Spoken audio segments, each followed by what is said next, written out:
परमेश्वर का पुत्र हूँ और उसके वचनों पर ध्यान देता हूँ।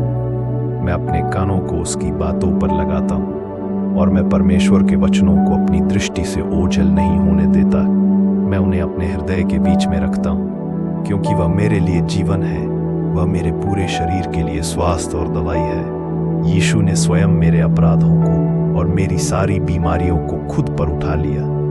वह मेरे ही अधर्म के लिए कुचला गया, मेरी भलाई के लिए ही उस पर ताड़ना पड़ी, और प्रभु यीशु के कोड़े खाने से मैं चंगा हो गया हूँ। परमेश्वर ने अपना वचन भेजकर मुझे चंगा किया है और मुझे हर एक विनाश और विपत्ति से बचाया है। इसीलिए मेरे शरीर का हर एक रोग बाहर खदेड़ा जाता है और वह इसी समय जड़ से नाश होता है।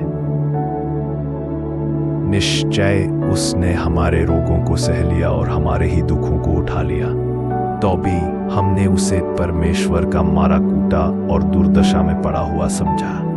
हे यहोवा, मुझे चंगा कर, तब मैं चंगा हो जाऊंगा।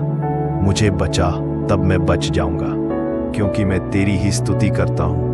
वह आप ही हमारे पापों को अपनी देह पर लिए हुए क्रूस पर चढ़ गया, जिससे हम पापों के लिए मर करके धार्मिकता के लिए जीवन बिताए।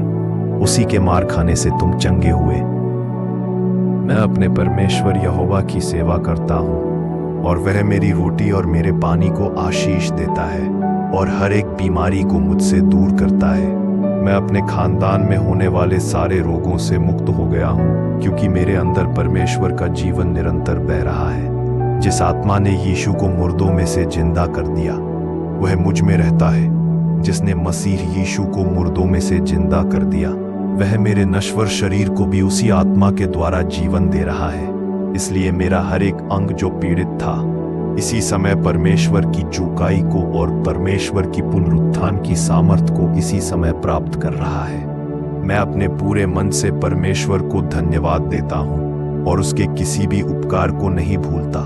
उसने मेरे सारे अधर्म को क्षमा किया है और मेरे सभी रोगों से मुझे चंगा किया है। परमेश्वर इस वचन को हर कोई सुनने वालों को आशीष दे।